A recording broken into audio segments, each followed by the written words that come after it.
Hi everyone, कैसे हैं आप सब। Very very good morning, good afternoon, good evening, जब भी आप ये वीडियो देख रहे हैं। आज हम एमसीक्यू में पहला चैप्टर करने जा रहे हैं। ठीक है, तो देखते हैं पहले चैप्टर के अंदर हम क्या है। पहला चैप्टर में ऑलरेडी पढ़ा भी चुका हूँ और पूरी क्लास इसकी यूट्यूब पर अपलोड भी है, आप उसको जाकर वहाँ देख सकते हैं। आइए सर, तो पहले चैप्टर के एमसीक्यू 1 से स्टार्ट करते हैं। Dash is anything for which a separate measurement is required. Dash is anything, इनमें से कौन सी ऐसी चीज है जहां जिसके लिए सेपरेट मेजरमेंट की रिक्वायरमेंट होती है। सर देखिए, कॉस्ट ड्राइवर क्या होते हैं। कॉस्ट ड्राइवर मैंने एक्टिविटी बेस्ड कॉस्टिंग में भी आपको समझाया था। कॉस्ट ड्राइवर का मतलब होता है कि किसके बेसिस पर आप कॉस्ट को डिस्ट्रीब्यूट करोगे। Cost centre is a location. Cost unit, measurement unit जो होती है, किलोवाट पर पेशेंट। ये जो कॉस्ट ऑब्जेक्ट होता है, जिस चीज की आप कॉस्ट निकाल रहे हो उसको कॉस्ट ऑब्जेक्ट कहते हैं। और कॉस्ट ऑब्जेक्ट के लिए हमें सेपरेट मेजरमेंट की रिक्वायरमेंट होती है। भाई आप किसी प्रोडक्ट की, किसी प्रोजेक्ट की या किसी डिपार्टमेंट की कॉस्ट निकाल रहे हो, दैट्स कॉल्ड कॉस्ट ऑब्जेक्ट। तो इसके लिए एक सेपरेट मेजरमेंट की जरूरत होती है। तो separate cost object is anything for which a separate measurement is required. Cost object एक वो चीज है जिसमें हम सेपरेट मेजरमेंट हमें रिक्वायर्ड होती है। बड़ी सिंपल सा पॉइंट है। सर कॉस्ट कंट्रोल क्या होता है। Cost control, which of the following is true about the cost control. Sir cost control और कॉस्ट रिडक्शन का मतलब समझो। देखो, कॉस्ट रिडक्शन का मतलब होता है किसी भी प्रोडक्ट की कॉस्ट को रिड्यूस करना, पर एक कॉस्ट जो होगी एक हद तक ही रिड्यूस हो जाएगी। मान लीजिए मैं पेन बना रहा हूँ, इसको पेन को बनाने मेरी कॉस्ट आ रही 25 रुपए। अब कंपनी ने टारगेट दिया कि भैया इस 25 रुपए को कॉस्ट को कम करो, इसको कम करो, जितना हो सकता है उतना रिडक्शन करो। भाई मैं रिड्यूस करके इसको 20 ले आऊंगा, मान लो 15 ले आया, मैं जीरो तो नहीं ला सकता ना। तो कॉस्ट रिडक्शन भी एक हद तक ही होता है। ठीक है, तो मान लीजिए हमने इसको कॉस्ट रिड्यूस करके इसको 15 रुपए में लिया है, 10 रुपए हमने रिड्यूस कर दिया। 15 से ही रिड्यूस नहीं हो सकता, बट इसको यहाँ पर रोका जा सकता है। इसको कॉस्ट कंट्रोल। ठीक है जी। जब आपका टारगेट अचीव हो जाता है, जैसे कि मैंने बोला कि भाई ये पेन की कॉस्ट आ रही है 25 रुपए, अब इसको 15 रुपए में लेकर आओ। इसको जब हम 15 रुपए में लेकर आएंगे इसको कॉस्ट रिडक्शन कहेंगे। जब वो 15 में आ जाएगा, जब आपका टारगेट अचीव हो जाएगा, तो वहां से कॉस्ट कंट्रोलिंग चालू होगी। अब इसको बढ़ने मत देना, यही रोक के रखो इसको। It and when target achieve, जब टारगेट आपका अचीव हो जाएगा तब हम वहां से कॉस्ट कंट्रोलिंग कहेंगे कि हमने अब यहाँ पर रोक देना, इसको एंड कर देना यहीं पर, इसको उससे आगे नहीं बढ़ने देना इसको। इस कॉल कॉस्ट कंट्रोल। ठीक है जी। तो कॉस्ट कंट्रोल का मतलब होता है अपने खर्चों को उतने तक ही मेंटेन करो, उसको बढ़ने मत दो। मेंटेनिंग की जहां बात आएगी एक्सपेंस को, वो कॉस्ट कंट्रोल है। जबकि रिडक्शन का मतलब होता है हम उसको रिड्यूस करते हुए चलेंगे। ठीक है, दैट्स कॉल्ड। इसका आंसर है third, it and when it ends when target achieve. जब टारगेट अचीव हो जाएगा तो हम अब वहीं पर मेंटेन करके रखेंगे, तो कॉस्ट कंट्रोलिंग वहां हो जाएगी, खत्म। कॉस्ट यूनिट क्या होगी पावर सेक्टर की। ऐसे एमसीक्यू पहले भी आया था, किलोवाट आर। किलोवाट होगी, किलोवाट, किलोवाट आर। ठीक है जी। Process costing method is suitable for. Process costing method कौन सी इंडस्ट्री के लिए सुटेबल है। जिस इंडस्ट्री में प्रोसेस वाइज प्रोडक्ट को बनाया जाता है। याद कर लो, केमिकल इंडस्ट्री जो होती है उसमें प्रोसेस कॉस्टिंग लगाई जाती है। विच of the following is not true. इनमें से कौन सा ऐसा है जो सही नहीं है cost control and cost reduction के बारे में। सर एक मैं आपको सीधे सीधे बता देता हूं, इसमें पहला वाला जो है ना, cost control seeks to attain lowest possible cost under the best condition. इसका मतलब ये कह रहा है, कॉस्ट कंट्रोल का मतलब है कॉस्ट को रिड्यूस करना। कॉस्ट कंट्रोल बताता है कि लोवेस्ट पॉसिबल कॉस्ट क्या होगी, अटेन करो, सबसे कम करो, कॉस्ट को कम करो। वो कॉस्ट रिडक्शन होता है, कॉस्ट कंट्रोल नहीं होता। कॉस्ट कंट्रोल का मतलब होता है कॉस्ट रिड्यूस होने के बाद उसको वहीं पर मेंटेन करो। तो इसमें से ये वाला जो पार्ट है वो गलत है। क्यों पहला वाला? क्योंकि ये कह रहा है कॉस्ट कंट्रोल का मतलब है रिड्यूस करना लोवेस्ट फॉर्म में कॉस्ट को, जबकि उसका कॉस्ट कंट्रोल नहीं होता, वो कॉस्ट रिडक्शन होता है। तो ये A will be the right answer, जहां पर हम कहेंगे कि भाई ये गलत है। गलत है मतलब ये ट्रू नहीं है एज कंपेयर टू बात करें तो। Cost control and when target achieve, right, maintain करके रखना पड़ता है। Cost reduction is a corrective function, it operate when even when the efficient cost control system exit. चाहे आपका एफिशिएंट कॉस्ट कंट्रोल सिस्टम भी हो तब भी आपको कॉस्ट रिडक्शन करना पड़ेगा। वो एक करेक्टिव फंक्शन है एक तरीके का, कि भैया देखो कैसा भी सिस्टम आप फॉलो कर लो, कॉस्ट रिडक्शन करना कंपलसरी है। जितना कॉस्ट कम करोगे उतना ज्यादा जल्दी प्रोडक्ट बिकेगा। कॉस्ट कम होगी तो प्रॉफिट ज्यादा कमा पाओगे, right.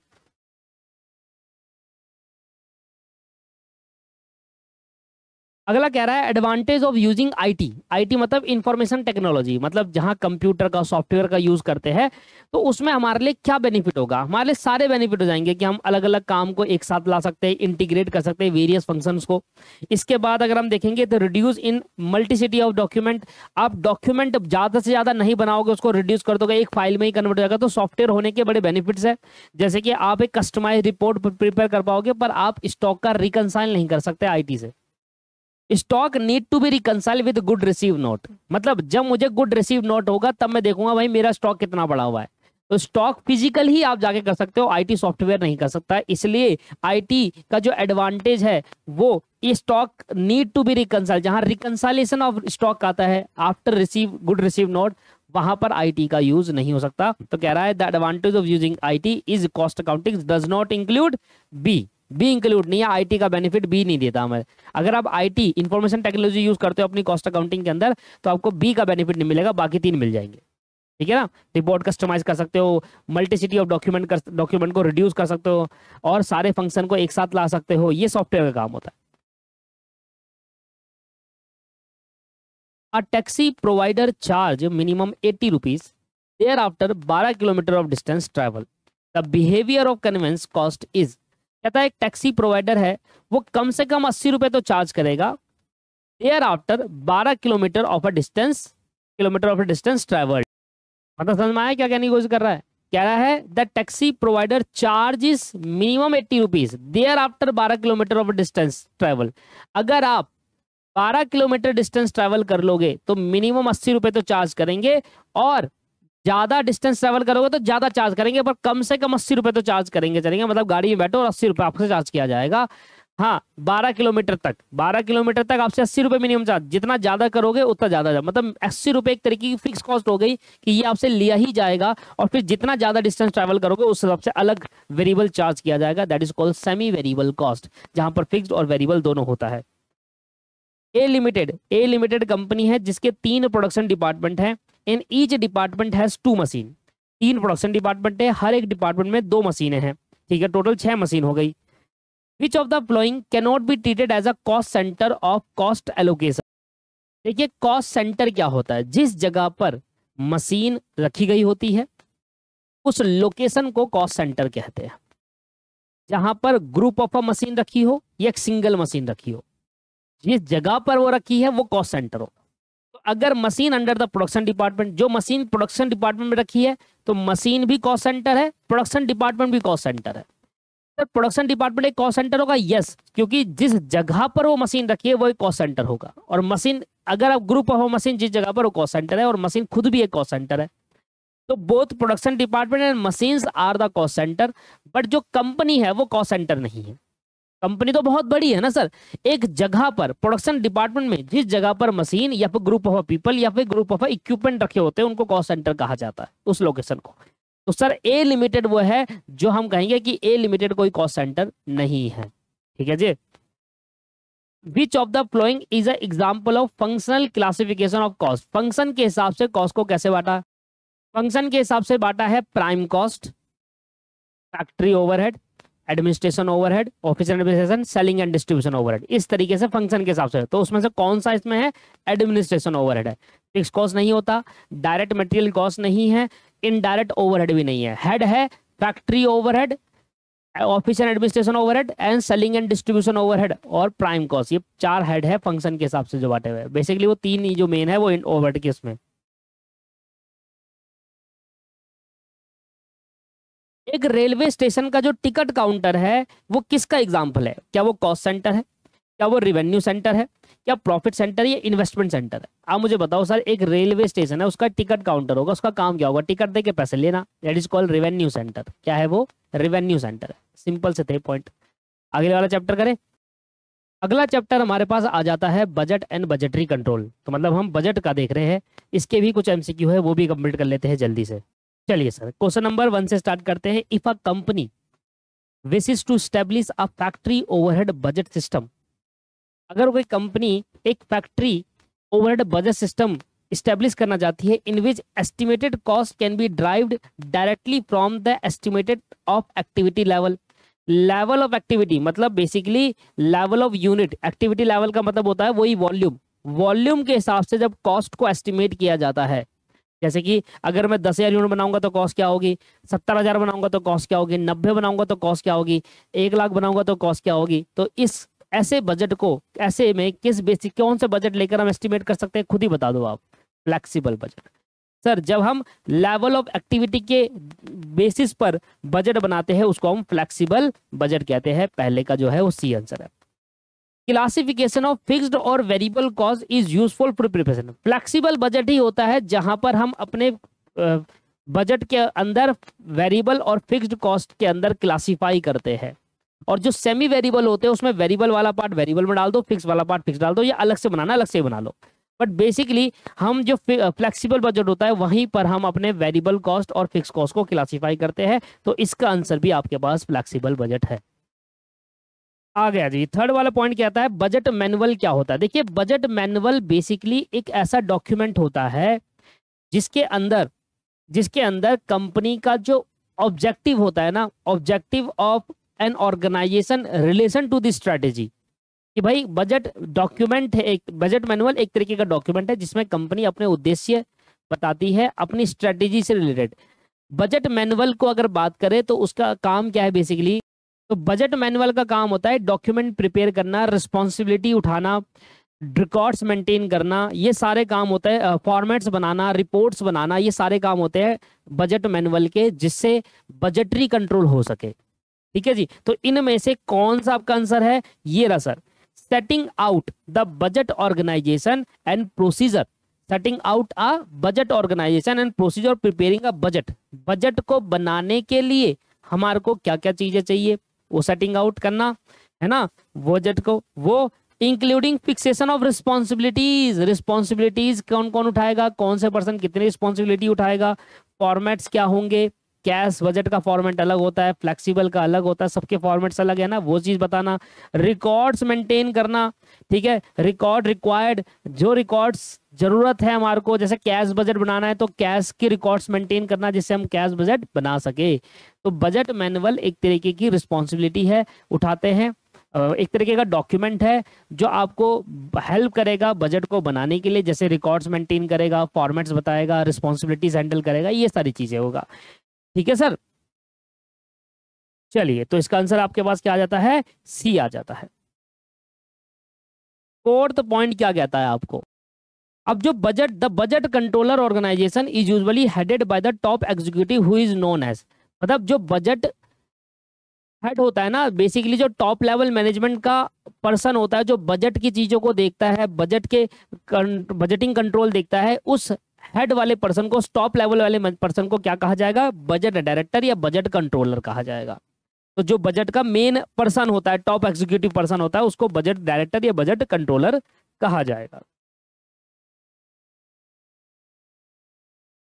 A favorable budget variance is always an indication of efficient performance.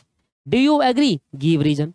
अगर किसी बजट का जो वेरिएंसेस है वो फेवरेबल आ जाता है, अगर कोई फेवरेबल बजट है हमारा, कोई बेनिफिशियल बजट है, क्या उसका इंडिकेशन इफिशिएंट परफॉर्मेंस है कि आपने परफॉर्मेंस बहुत अच्छी करी, इस वजह से आपका बजट फेवरेबल आया है।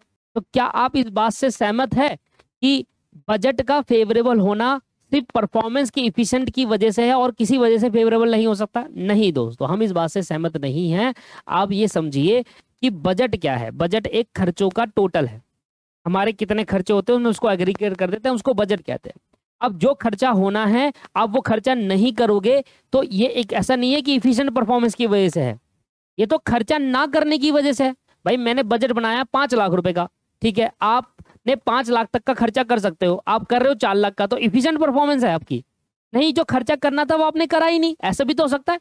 हाँ, ऐसा भी हो सकता है कि इफिशिएंट परफॉर्मेंस की वजह से हो कि 5 लाख का बजट बनाया था आपने वो 4.5 लाख में कर दिया, 50,000 कम लगे, इफिशिएंट परफॉर्मेंस की वजह से हो सकता है, बिल्कुल हो सकता है, बट जरूरी नहीं है कि हर बार इफिशिएंट परफॉर्मेंस की वजह से हो। जो खर्चा करना चाहिए था वो खर्चा आपने करा ही नहीं, तब भी आपका जो बजट है, बजट के अनुसार आपके एक्सपेंसेस कम हो सकते हैं। तो अब मैं इस बात पे 100% एग्री नहीं हूं, क्योंकि हमेशा इफिशिएंट परफॉर्मेंस की वजह से आपका फेवरेबल नहीं आएगा आंसर। भाई मैंने 5 लाख का बजट बना रहा हूं, मान लो मैं अपने घर बनाने में 20 लाख का बजट बनाया कि 20 लाख में मेरा घर बन जाएगा, तो अब उसमें लग गए 18 लाख रुपए। क्यों लग गए भाई 18 लाख रुपए? क्या मेरे वर्करों ने अच्छा काम करा? नहीं। मैंने जो सोचा था, मैंने सोचा था यार ये भी बनाऊंगा, मैंने सोचा चल मैं मॉड्यूलर किचन बना लेता हूँ, बढ़िया सा बढ़िया किचन, वो मैंने वहीं बनाया, मैंने सिंपल वाला बना लिया। तो अपने खर्चों को कम करने की वजह से भी तो बजट फेवरेबल हो गया। ठीक है, फेवरेबल होने का मतलब बजट जो सेट करा तो उससे कम आए तो फेवरेबल। तो इसका आंसर जो है आपके पास सी है। A favourable variance does not necessary indicate, हर बार ये जरूरी नहीं है कि वो इफिशिएंट परफॉर्मेंस की वजह से हो, because such a variance might has been be arrived. ये वेरिएंस, फेवरेबल वेरिएंस तब भी आ सकता है जब आप कोई खर्चा मेंशन किया गया हो अपने बजट के अंदर कि ये करेंगे और आपने नहीं करा उस खर्चे को। मैंने बोला था कि भाई मैं 20 लाख का बजट बनाऊंगा, उसमें मॉड्यूलर किचन भी बनाऊंगा अपने घर में, पर मैंने वो बनाया नहीं, तो कम आ जाएगा खर्चा, तो फेवरेबल हो गया। इससे भी आ सकता है, राइट? समझ में आ गया? चलिए बहुत बढ़िया। अगला पॉइंट आ जाता है कि बजट रिपोर्ट जब हम बनाएंगे तो उसके अंदर क्या क्या चीजें शो करेंगे। क्या हम उसमें सिर्फ ओनली अनफेवरेबल वेरिएंस शो करेंगे या सिर्फ और सिर्फ फेवरेबल वेरिएंस शो करेंगे?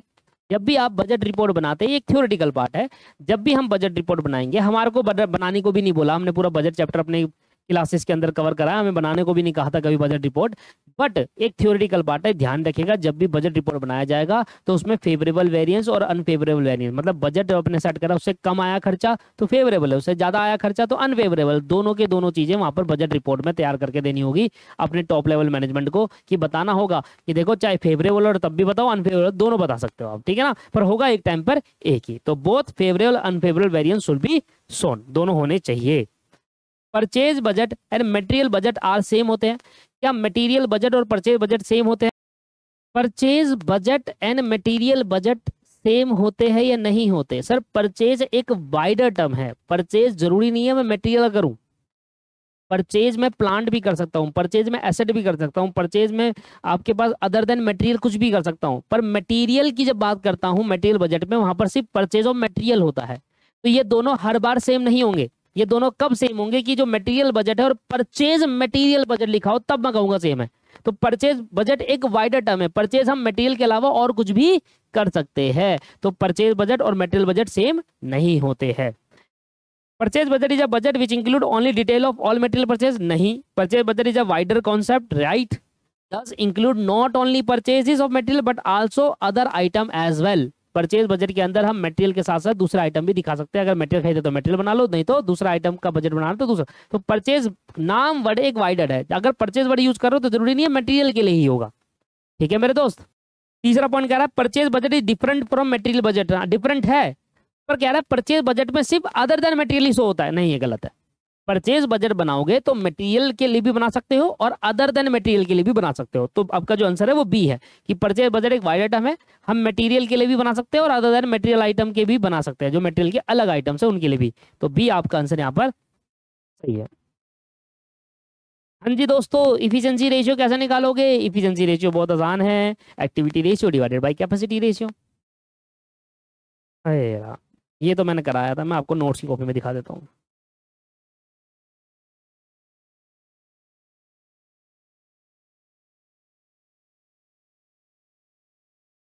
Where is the budget note? ये देखो रेशियो ही आ गया, देखिए सर। सर यहाँ तो efficiency ratio standard hour upon में एक्चुअल आ रहा है, अरे नहीं मेरे दोस्त ऐसे नहीं है, वो एक है, वो कह रहा है इफिशिएंसी रेशियो जो है वो कैसी है, आंसर में देखो आपको कंफ्यूज कर रहा है, एक्टिविटी रेशियो अपन में कैपेसिटी रेशियो कहा ना मैंने, कैसे हुआ ये देखो, एक्टिविटी रेशियो दिखाता हूँ मेरे को, एक्टिविटी रेशियो अपॉन में कैपेसिटी रेशियो बोल रहा हूँ। अब जरा ध्यान देना, यही निकल कर आ जाएगा, देखो यही वाला फॉर्मूला निकल कर आ जाएगा, मेन फॉर्मूला तो यही है, पर वो किसके रिलेशन में बात कर रहा है? एक्टिविटी और कैपेसिटी। ये भी मैंने क्लास के अंदर कराया था, जो नहीं है क्लास देखिए वो बता रहे हैं। एक्टिविटी रेशियो कैसे निकालते हो? स्टैंडर्ड आर अपॉन में बजटेड आर लिख लो ऊपर, एक्टिविटी रेशियो निकालेंगे स्टैंडर्ड आर अपॉन में बजटेड आर, ठीक है सर। और कैपेसिटी रेशियो कैसे निकालोगे? उधर नीचे देखो कैपेसिटी कैलेंडर है,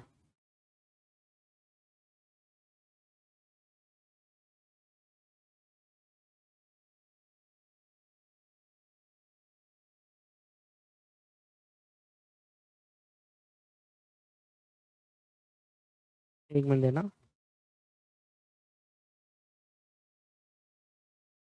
करो। कैपेसिटी कहाँ गया? Capacity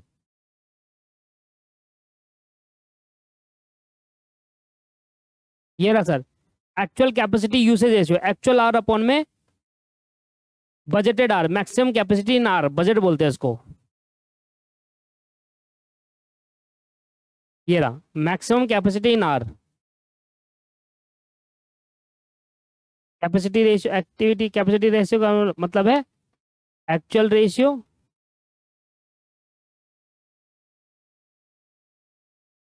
actual hour, actual hour divided by budget hour. Maximum capacity ratio बोल रहा है वो बजट आर होता है उसको। अब देखियो बजट से बजट आपका कैंसिल हो गया तो स्टैंडर्ड अपॉन में एक्चुअल आर आ गया, देखो वही आ गया इफिशिएंसी। तो ये एक रिलेशन है, आप समझो, efficiency ratio activity ratio upon में कैपेसिटी रेशियो का रिलेशन है। एक्टिविटी रेशियो का फॉर्मूला ये रहा, स्टैंडर्ड आर अपॉन में बजट आर, और कैपेसिटी का ratio actual hour upon, budget से बजट कट गया, स्टैंडर्ड अपॉन में एक्चुअल आ गया, और वही इफिशिएंसी है। समझ में आ गया? ये लो सर, ये हो गया यहाँ पर खत्म। आपका आंसर क्या है? आपका आंसर है बी, एक्टिविटी रेशियो अपॉन में capacity ratio. Activity ratio despite, activity ratio में क्या बताता है? एक्टिविटी रेशियो में क्या बताता है? आइए जरा फिर से नोट्स की कॉपी खोलिए, इधर देखिए। एक्टिविटी रेशियो कहता है स्टैंडर्ड आर अपॉन में बजट, स्टैंडर्ड को बजट से कंपेयर करता है, लिखा भी है हिंदी में एक्सप्लेनेशन। किसी काम को करने के लिए, किसी काम को करने के लिए 7,000 घंटे मिले थे, स्टैंडर्ड टाइम चाहिए थे, और हमें उस काम को के बजटेड आर कम रखे 6400 आर। भाई किसी काम को करने में 7,000 घंटे लगने चाहिए थे और आपने उसको बजट कम दिया, कम टाइम दिया उसको करने के लिए, आपने कहा भाई 6400 घंटे में करके दिखाओ। तो जब किसी काम को करने में ज़्यादा घंटे लगने चाहिए थे और आपने उसको कम घंटे अलॉट करे गए हैं, तो इन दोनों के कंपैरिजन में एक्टिविटी रेशियो कहते हैं। अब जरा इसका देखो, when actual capacity utilized exceed or fall shortage of budgeted capacity, no, when whether the actual are used for actual, ये तो बात ही कहाँ, actual r की बात कहाँ से हो गई, whether actual activity was more or less than the budget capacity, whether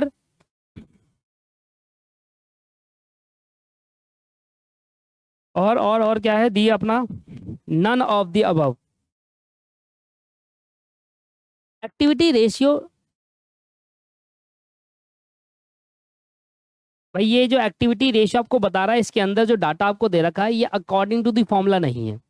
इसके लिए आप एक बार चेक कर लेते हैं थ्योरेटिकल पार्ट में, अकॉर्डिंग टू द फॉर्मूला नहीं है इसके अंदर, क्योंकि अकॉर्डिंगली फॉर्मूले के अंदर स्टैंडर्ड आर की बात होती है, ना कि एक्टिविटी एक्चुअल आर की। तो जहां पर हमने एक्टिविटी रेशियो कंसेप्ट है, इन्होंने भी नहीं बताया हुआ है, एक मिनट में चेक कर लेता हूँ।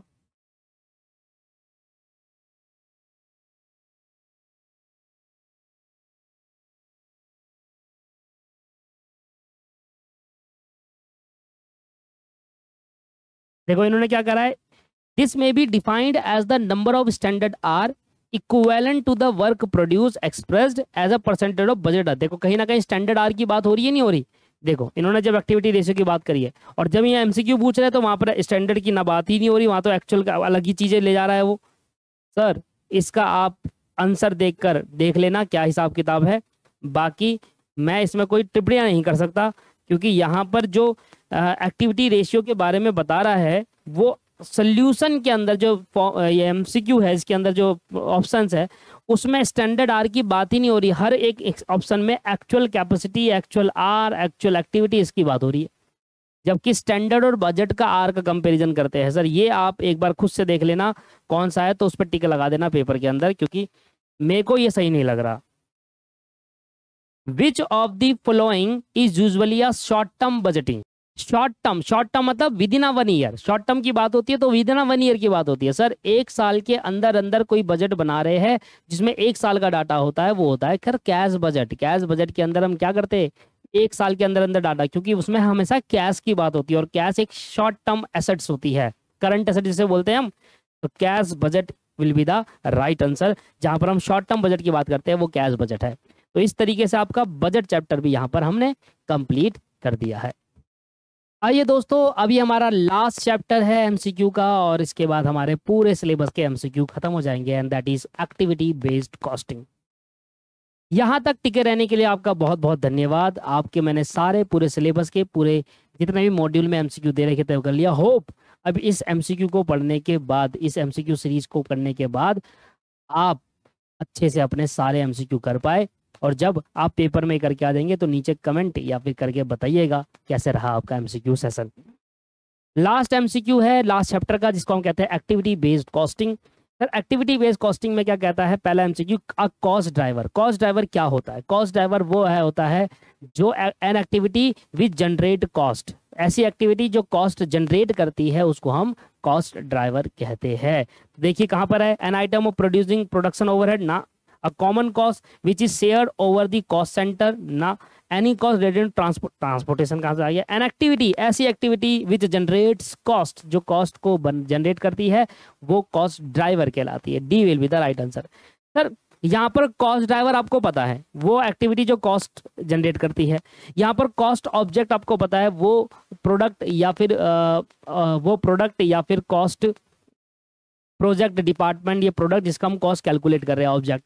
कॉस्ट पूल क्या होता है? कॉस्ट पूल वो होता है जब हम अलग अलग एक्टिविटी की जो कॉस्ट है जब वो आती है उसको एक साथ जोड़ना, क्लब करना, टुगेदर करना। पूल का मतलब होता है पुलिंग, पुलिंग मतलब जोड़ना, इकट्ठा करना, सभी एक्टिविटी के खर्चों को इकट्ठा एक साथ रखना, उसको कॉस्ट पूल कहते हैं।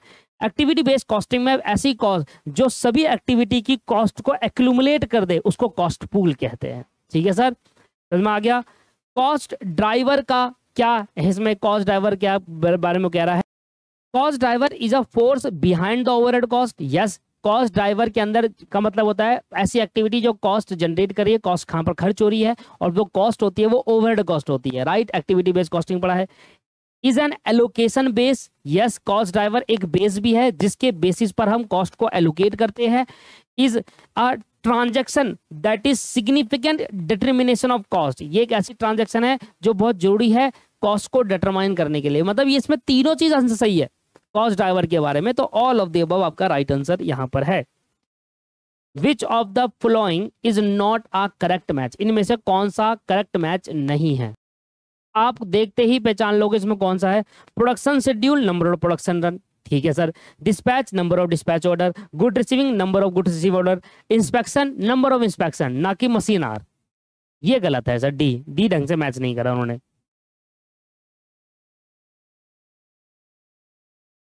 पांचवा कह रहा है transaction undertake by support department personnel are appropriate cost driver. इसका मतलब कह रहा है नीचे दिए गई एक्टिविटी के लिए कौन सा कॉस्ट ड्राइवर अप्रोप्रिएट है और कौन सा अप्रोप्रिएट नहीं है वो बताओ। कौन सा एक्टिविटी के लिए कौन सा कॉस्ट ड्राइवर अप्रोप्रिएट नहीं है? तो जब मैं बात करता हूँ number of purchases, number of purchase, supplies, customer, order, driver, इनके जो कॉस्ट ड्राइवर होंगे वो होंगे मटेरियल जो आप परचेज करो, इन्वेंट्री, WIP या फिनिश गुड इन्वेंट्री। तो इन्वेंट्री की बात हो रही क्योंकि आप परचेज करोगे, सप्लाई करोगे, तो सप्लाई क्या करोगे? इन्वेंट्री। परचेज क्या करोगे? मटेरियल। कस्टमर को क्या दोगे? Finish good. तो ये कहीं ना कहीं मैच कर रहा है। दूसरा, नंबर ऑफ प्रोडक्शन रन के लिए कॉस्ट ड्राइवर क्या होगा? नंबर ऑफ प्रोडक्शन रन एक कॉस्ट ड्राइवर है तो उसका एक्टिविटी क्या होगा? प्रोडक्शन शेड्यूल, मटेरियल हैंडलिंग, या नंबर ऑफ इंस्पेक्शन के लिए इंस्पेक्शन। ये सब चीजें ये भी करेक्ट है भाई। प्रोडक्शन रन की बात हो रही है तो कहीं ना कहीं प्रोडक्शन शेड्यूलिंग की हो रही है। इसके बाद कहता है the quality of raw material issue. यहाँ बात हो रही है इशू, मटेरियल की क्वालिटी, मटेरियल को इशू करने की, और इसका जो ड्राइवर बता रहा है वो रिसीविंग डिपार्टमेंट कॉस्ट है। मतलब अगर मेरी रिसीविंग डिपार्टमेंट कॉस्ट है उसको उसका ड्राइवर क्या होगा? कहीं ना कहीं रिसीविंग से रिलेटेड होगा, ना कि मटेरियल के इशू से रिलेटेड। तो ये एक अप्रोप्रिएट कॉस्ट ड्राइवर नहीं है उस पर्टिकुलर एक्टिव कॉस्ट के लिए। तो इस कॉस्ट के लिए अप्रोप्रिएट कॉस्ट ड्राइवर कहीं ना कहीं रिसीविंग से रिलेटेड होना चाहिए। तो आपका सी आंसर राइट होगा, जो एक अप्रोप्रिएट नहीं है कॉस्ट ड्राइवर उस कॉस्ट के लिए। पैकिंग ऑर्डर के लिए number of packing, packing cost में नंबर ऑफ पैकिंग के ऑर्डर के हिसाब से बांटूंगा। राइट, तो भैया पैकिंग कॉस्ट के लिए जो कॉस्ट ड्राइवर होगा वो नंबर ऑफ पैकिंग ऑर्डर के लिए हिसाब से होगा। Step in ABC include, step क्या होंगे ABC के? ये सब थ्योरेटिकल पार्ट है सर, ये आप खुद भी याद कर सकते हैं, छोटी मोटी चीजें इसमें। क्या था? Identify the activity and the respective cost. Right, ABC के स्टेप क्या? ये थ्योरेटिकल, ये आता नहीं है पेपर के अंदर, फिर भी आपसे कह रहा है स्टेप ओवर। जब भी, अब हमेशा नोटिस करना आपके पास एक तीनों नीचे ऑल ऑफ द अबव होता है, राइट हमेशा ऑल ऑफ द अबव भी होता है, क्योंकि कहीं ना कहीं जो तीनों चीज है वो तीन में से दो चीज हमेशा करेक्ट होती है और कंफ्यूजन एक में होती है। तो दो तो टिक नहीं कर सकता अंदर, लास्ट ऑप्शन राइट होता है। देखो, एक्टिविटी बेस्ड कॉस्टिंग का पहला स्टेप है कि एक्टिविटी को आइडेंटिफाई करो, उसकी रिस्पेक्टिव कॉस्ट को आइडेंटिफाई करो। पहले यही करते हैं हम जब हमने क्वेश्चन सॉल्व करा था, एक्टिविटी कौन सी है और वो हमें क्वेश्चन में दिया होता है। दूसरा है उसके कॉस्ट ड्राइवर आइडेंटिफाई। अब दो ठीक हो गए, अब लास्ट तीसरा तो होगा ही होगा क्योंकि ऑल ऑफ द अबव भी राइट आंसर है। रीजन देखो क्या है, अगर आपको लगता है तीन में से दो MCQ ठीक है और तीसरे में आपको कंफ्यूज है तो तीसरा भी ठीक ही होगा sir, all of the above भी टिक करोगे क्योंकि A और B टिक नहीं कर सकते आप। ठीक है। और अभी हम पढ़ेंगे तो हमारा स्टेप भी वही है कि पहले कॉस्ट एक्टिविटी और उसकी कॉस्ट आइडेंटिफाई करो, फिर से रिलेटेड ड्राइवर आइडेंटिफाई करो, फिर एलोकेट कर दो। ये 3 ही स्टेप होते हैं। यही करा था हमने अपने क्वेश्चन के अंदर, ऑल ऑफ द अबव, तो अब भी ठीक है। विच of the following is not a benefit of ABC, activity based costing में इसमें से कौन सा बेनिफिट नहीं है, बेनिफिशियल नहीं है एबीसी के लिए। एक्यूरेट कॉस्ट एलोकेशन, बिल्कुल। जब हम एक्टिविटी बेस्ड कॉस्टिंग का कंसेप्ट पढ़ते हैं तो वही कहता है कि ये ट्रेडिशनल से एक्यूरेसी होती है। डिसीजन मेकिंग हमारी इंप्रूव हो जाती है, बहुत बढ़िया, ये भी सही है। बेटर कंट्रोलिंग, भाई साहब ये तीनों सही है। अगर हम बात करूं कि एबीसी के क्या बेनिफिट्स है, बेनिफिट यही है कि हमारी जो कॉस्ट एलोकेशन होता है वो एक्यूरेट होता है एज कंपेयर टू ट्रेडिशनल। दूसरा, हम डिसीजन अच्छे से ले पाएंगे क्योंकि एक्यूरेट कॉस्ट होगी तो इंप्रूव डिसीजन मेकिंग होगा। पहले हम इंप्रूव नहीं कर पा रहे थे, क्यों? क्योंकि हमारी एलोकेशन हम एक बेस से लेकर करते हैं। यहाँ पर हर एक एक्टिविटी के लिए अलग बेस होता है, इसलिए इसका एक्यूरेट बोला जाता है। बेटर कंट्रोल होगा, पर लास्ट प्राइम रिड्यूसन थोड़ा काम होता है। एक्टिविटी बेस्ड कॉस्टिंग का काम रिड्यूस करना नहीं होता है, प्राइम कॉस्ट को रिड्यूस थोड़ी करेगा। अगर यहाँ पर लिखता है ना रिड्यूस ऑफ ओवरहेड, तो मैं एक बार को मान लेता, क्योंकि पूरी एक्टिविटी बेस्ड कॉस्टिंग ओवरहेड के ऊपर चल रही है, ना कि डायरेक्ट मटेरियल के ऊपर, डायरेक्ट लेबर, डायरेक्ट एक्सपेंस के ऊपर। जब हम क्वेश्चन कर रहे थे तो क्वेश्चन में मैंने आपको समझाया था ट्रेडिशनल में और एक्टिविटी बेस्ड कॉस्टिंग में सिर्फ फर्क ओवरहेड का होता है। ठीक है, तो प्राइम कॉस्ट को रिड्यूस कर ही नहीं सकता। एक बार को कहता ना ओवरहेड को, तो कहीं ना कहीं सोचते हैं इस बारे में।